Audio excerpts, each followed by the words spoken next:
Hello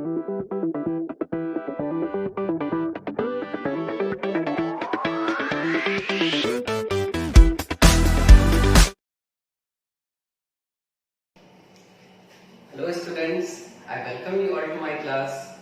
Today we are going to discuss the second chapter of chemistry of class 10. Class 10 की chemistry की second chapter उसका discussion आज हम लोग करेंगे. जहाँ फर्स्ट वीडियो में स्मार्ट क्लास के वीडियो में आपको बताया चुका था कि एसिड्स क्या होते हैं और उनके फिजिकल प्रॉपर्टीज क्या होते हैं. What are the physical properties of acid. In this class we are going to discuss the chemical properties of acids.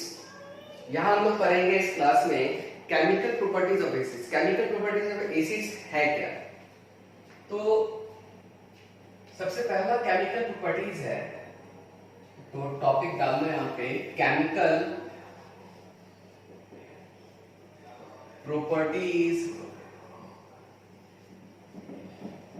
Of acids.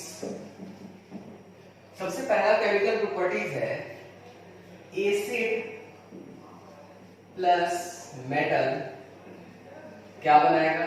Acid अगर मेटल के साथ रिएक्शन करता है बनाता है salt plus hydrogen gas. H2 gas का production होता है. एग्जाम्पल Na प्लस HCl बनाएगा NaCl plus H2.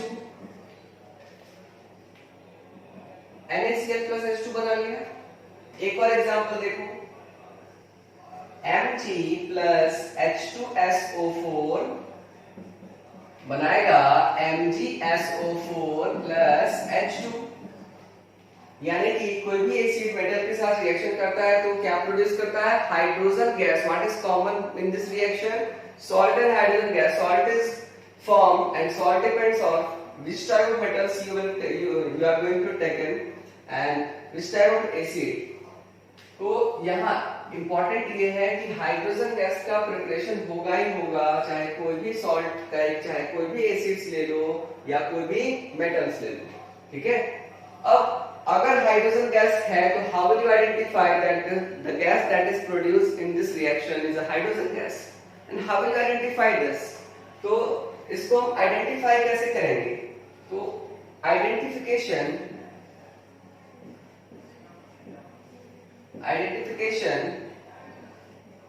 Of H2 gas.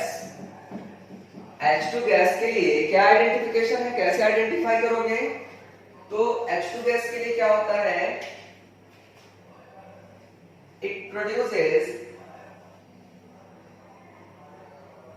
Pop sounds on burning. यानी कि वो पॉप साउंड प्रोड्यूस करता है कब, जब उसको जलाते हो. ठीक है. जैसे ही हाइड्रोजन गैस लिबरेट हो रहा है हमारे लैबोरेटरी में तो हम उसको जलाएंगे. अगर वो पॉप साउंड प्रोड्यूस कर रहा है then you can say that the gas that is produced is a hydrogen gas. This is the first property. Carbonate plus acid क्या बनाएगा, salt plus carbon dioxide plus water. These are the two compounds which is always been released when metal carbonate react with acids. Acids के साथ जब भी metal carbonate react करेगा तो carbon dioxide और water जो है वो बनेगा ही बनेगा. सॉल्ट डिपेंड करेगा कि कौन सा कार्बोनेट है, मेटल कार्बोनेट, और कौन सा एसिड है, इस पे सॉल्ट डिपेंड करेगा. अब जैसे एक एग्जांपल लेते हैं, Na2CO3 सोडियम कार्बोनेट को जब हम HCl के साथ रिएक्शन करवाते हैं तो क्या बनाता है, तो ये बनाएगा NaCl. ठीक है. एक तो NaCl बनाएगा ही बनाएगा. दूसरी बात कि ये बनाएगा CO2 प्लस H2O. H2O के साथ CO2 का फॉर्मेशन करेगा. देखो रिएक्शन बैलेंस है या नहीं. बैलेंस नहीं, इसको बैलेंस करो.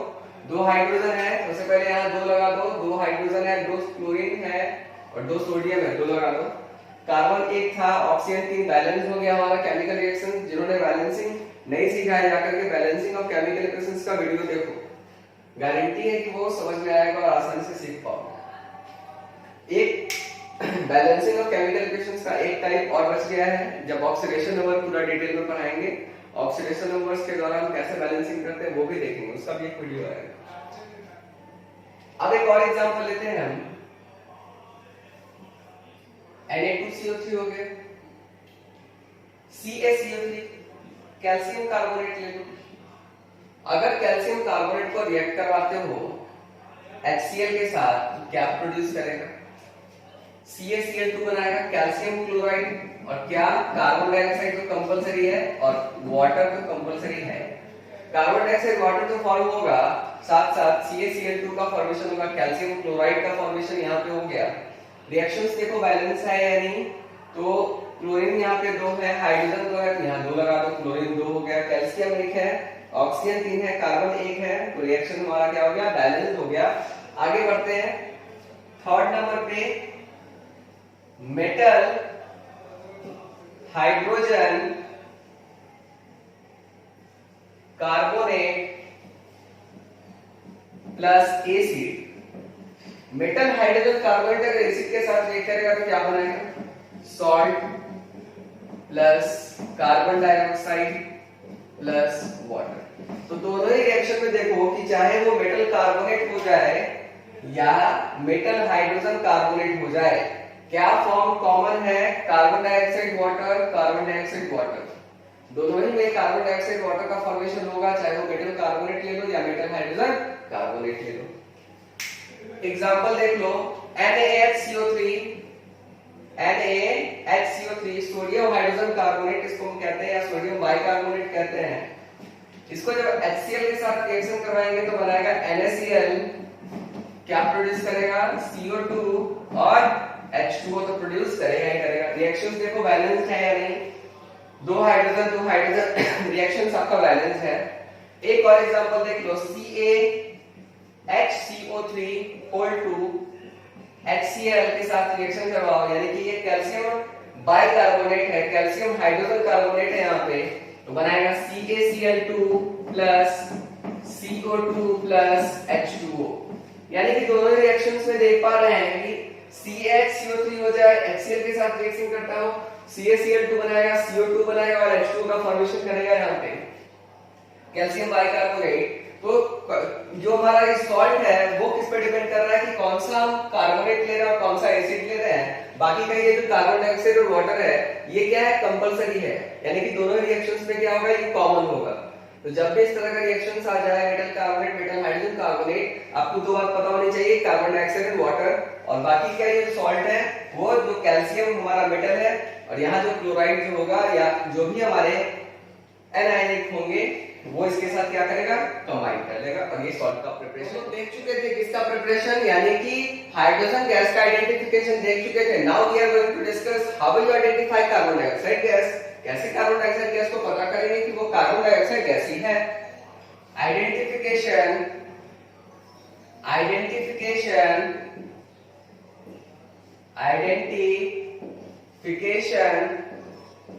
of CO2.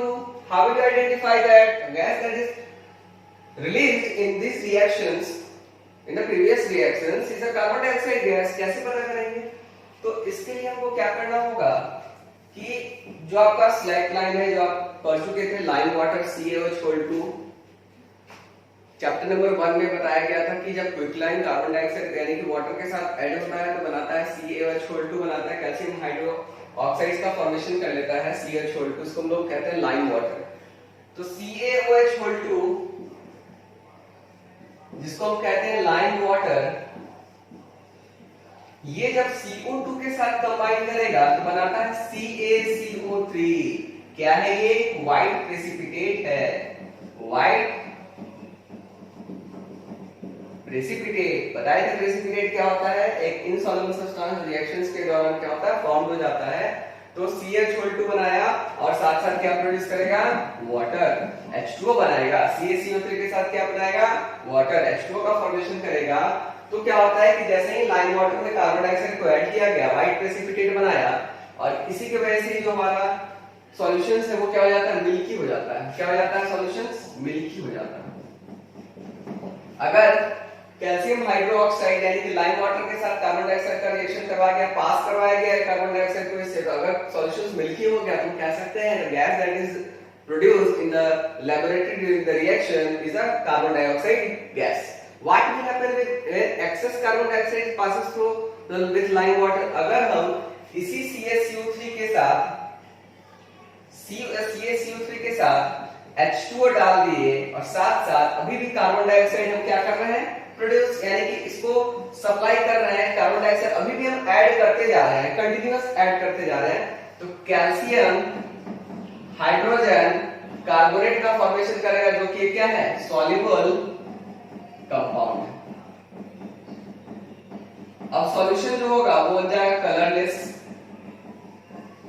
क्या बन गया सॉल्यूशन, कलरलेस बन गया। तो जब हम लोग एक्सेस कार्बन डाइऑक्साइड को पास करवाएंगे इसी रिएक्शंस में, तो क्या बनाएगा, कैल्शियम हाइड्रोजन कार्बोनेट का फॉर्मेशन करेगा, जो एक सॉल्युबल कंपाउंड है, और जो सॉल्यूशन हमारा मिल्की हो गया तो वो क्या हो जाएगा, कलरलेस हो जाएगा, यानी कि वो एकदम साफ हो जाएगा, पानी पूरी तरीके से उसमें क्या हो जाता है, घुल जाता है उसमें। तो ये था हमारा कार्बन डाइऑक्साइड का identification. In this way we can identify the gas that is produced is a carbon dioxide gas.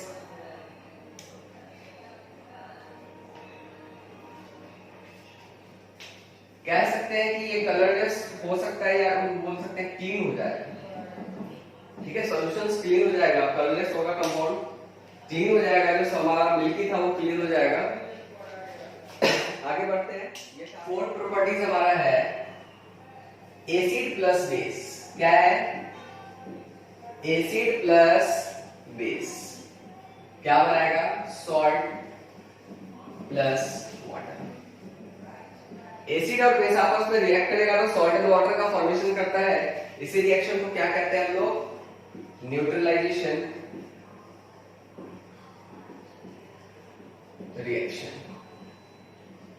इसी रिएक्शन को कहते हैं न्यूट्रलाइजेशन रिएक्शन। अब जो हमारा सॉल्ट बन रहा है वो एक न्यूट्रल सॉल्ट है, कैसे पता चलेगा, इसके लिए एसिड होना चाहिए, वो स्ट्रॉन्ग एसिड होना चाहिए, स्ट्रॉन्ग एसिड होना चाहिए। बेस भी क्या होना चाहिए, स्ट्रॉन्ग बेस होना चाहिए, तभी ये जो सॉल्ट है वो क्या बनेगा, न्यूट्रल बनेगा। यानी कि strong acid plus strong base अगर मिले तो न्यूट्रल सॉल्ट का फॉर्मेशन होता है, और साथ साथ H2O जो कि वाटर है वो क्या होता है, प्रोड्यूस होता है। तो स्ट्रॉन्ग एसिड और स्ट्रॉन्ग बेस के मिलने से न्यूट्रल सॉल्ट और H2O क्या होगा, प्रोड्यूस होगा, और यही हमारा क्या है, न्यूट्रलाइजेशन रिएक्शन है। जैसे NH जो हमारा एक सॉल्ट हम लोग एसिड लेते हैं, HCl ले लेते हैं, बेस NaOH ले लेते हैं, तो बनाएगा NaCl प्लस H2O। ये हमारा क्या हो गया, एसिड हो गया, ये बेस हो गया, ये सॉल्ट हो गया, ये वाटर। अब बात यहाँ समझ में आनी चाहिए कि हम क्यों बोले कि स्ट्रॉन्ग एसिड और स्ट्रॉन्ग बेस लेते हैं। कारण यहाँ पे ये है कि अगर आप स्ट्रॉन्ग एसिड और वीक बेस लोगे तो जो सॉल्ट होगा वो एसिडिक सॉल्ट हो गया। अगर स्ट्रॉन्ग बेस और वीक एसिड लेते हो तो बेसिक सॉल्ट का फॉर्मेशन होगा। तो न्यूट्रल सॉल्ट्स के लिए क्या इंपॉर्टेंट है, न्यूट्रल सॉल्ट के इंपॉर्टेंट है ये स्ट्रॉन्ग एसिड और स्ट्रॉन्ग बेस ले, तभी जाकर के हमारा जो सॉल्ट बनेगा वो न्यूट्रल बनेगा। और यही हमारा रिएक्शन है, neutralization reaction. The reaction in which acid react with base to form salt and water. The reaction in which acids react with base to form salt and water. It's called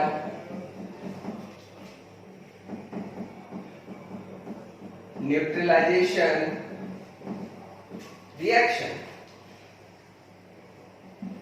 इसको क्या बोलते हैं हम लोग, neutralisation reaction बोलते हैं। चलो आगे देखते हैं नेक्स्ट केमिकल प्रॉपर्टीज।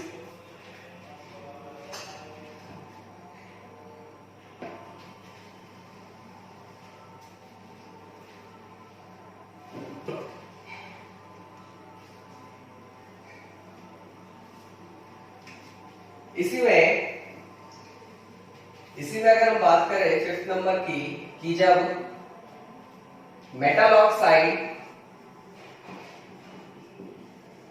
जब मेटल ऑक्साइड रिएक्ट करेगा एसिड के साथ तो क्या बनाएगा, salt plus water. Metal oxide acid के साथ रिएक्ट करके क्या बनाएगा, सॉल्ट प्लस वाटर बनाएगा।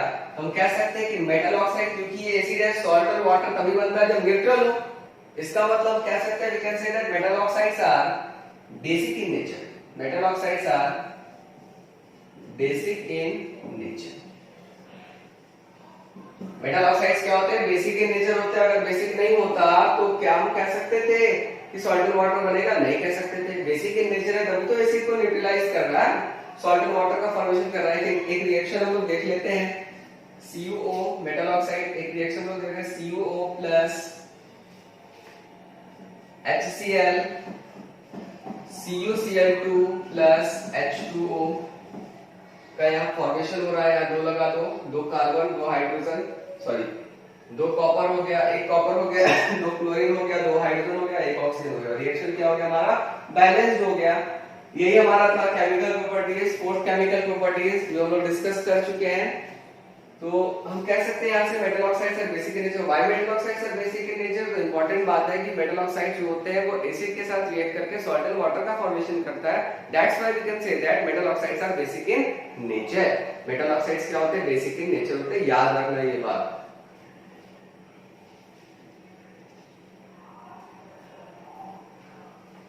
अब हम लोग आगे बढ़ते हैं। तो ये हम केमिकल प्रॉपर्टीज को डिस्कस कर चुके हैं।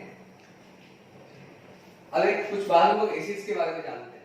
अब देखो what do all acids have in common. एक हेडिंग डालो, what do all acids have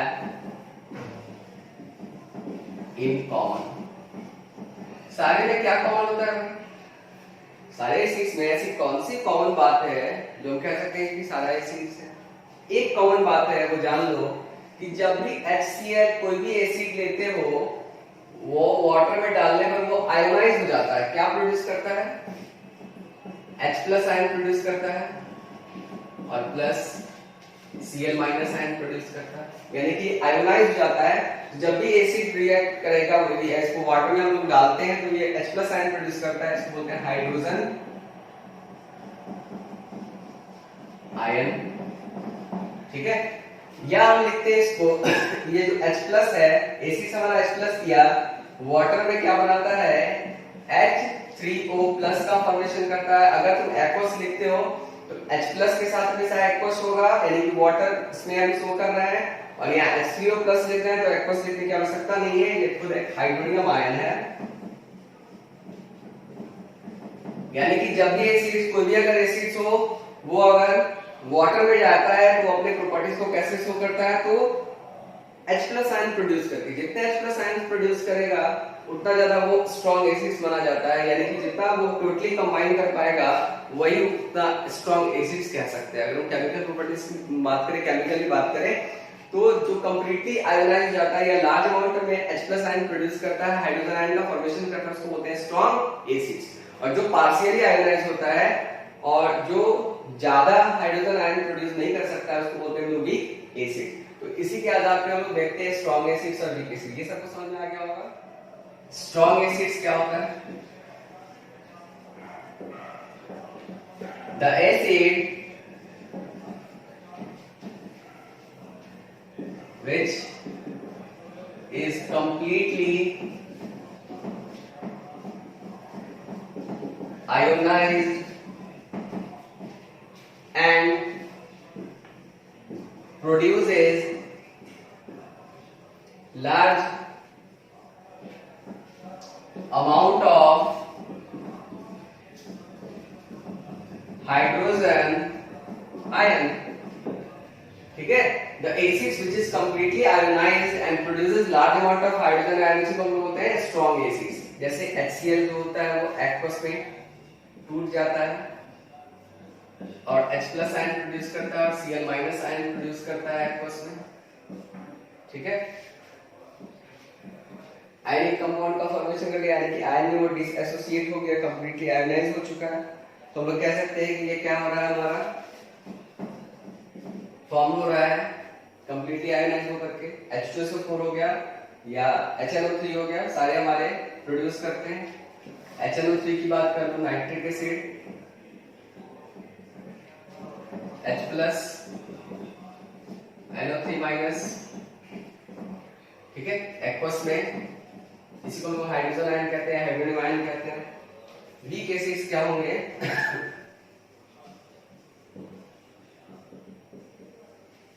The acids which is partially ionized and produces less amount of hydrogen ion, जो पार्शियली आयोनाइज होता होगा और less amount of hydrogen ion produce करता होगा, उसको हम लोग बोलेंगे वीक एसिड्स, ठीक है। जब जैसे CH3 COOH एसिटिक एसिड, जैसे इसको एक्वस में डाले, ये बनाया CH3 COO minus plus H+ aqueous में, ठीक है। और ये हमारा कंपाउंड जो हो गया वो एक वीक एसिड हो गया, कंप्लीटली आयोनाइज नहीं हुआ है, पार्शियली आयोनाइज हुआ है। कंप्लीटली आयोनाइज हो जाता तो ये स्ट्रॉन्ग एसिड्स होता, और ये हम लोग जानते हैं कि ये एडिबल एसिड है, एसिडिक एसिड, जिसका यूज हम लोग विनेगर बनाने के लिए करते हैं। विनेगर सबको पता होगा, दूध फाड़ने के लिए इस्तेमाल किया जाता है, या खाने में एडिबल एसिड्स के रूप में इसका इस्तेमाल करते हैं हम लोग, क्योंकि ये एसिड्स हम लोग वाटर में अगर डाल देते हैं 5 to 10% तो हम लोगों को विनेगर का फॉर्मेशन हो जाता है, वाटर के कलर का होता है। तो ये हमारा स्ट्रॉन्ग एसिड्स और बेसिक वीक एसिड्स हम लोग डिस्कस कर चुके हैं। तो ये हमारा केमिकल प्रॉपर्टीज था, तो जो हम लोग टोटली डिस्कस कर चुके हैं, these are the chemical properties of acids. अब हमको पढ़ना है कुछ बेसिस के बारे में, उनकी केमिकल प्रॉपर्टीज के बारे में, और सॉल्ट्स के बारे में, सॉल्ट्स के फॉर्मेशन के बारे में। तो उम्मीद है सबको ये वीडियो समझ में आया होगा, सारे कंसेप्ट समझ में आ गए होंगे। क्लास 10 का ये वीडियो था, ज्यादा हम लोग 11th-12th में नहीं जा रहे हैं, हम लोग क्लास 10 को ही फोकस कर रहे हैं। और मेरी गारंटी कि आप अगर एनसीईआरटी को फॉलो करोगे तो आप 100% स्कोर कर सकते हो साइंस में, ठीक है। मेरा खुद मार्क्स 100% था साइंस में 2010 में CBSE में। तो सिर्फ एनसीईआरटी को फॉलो करना है, और जो प्रीवियस ईयर का क्वेश्चन है उन डाल कर देख लो, एनसीईआरटी के बाद एक भी क्वेश्चन नहीं आता। तो अगर ये वीडियो अच्छा लगा तो लाइक और सब्सक्राइब और शेयर करना नहीं भूलें। लाइक करें वीडियो को अगर पसंद आया। बाय।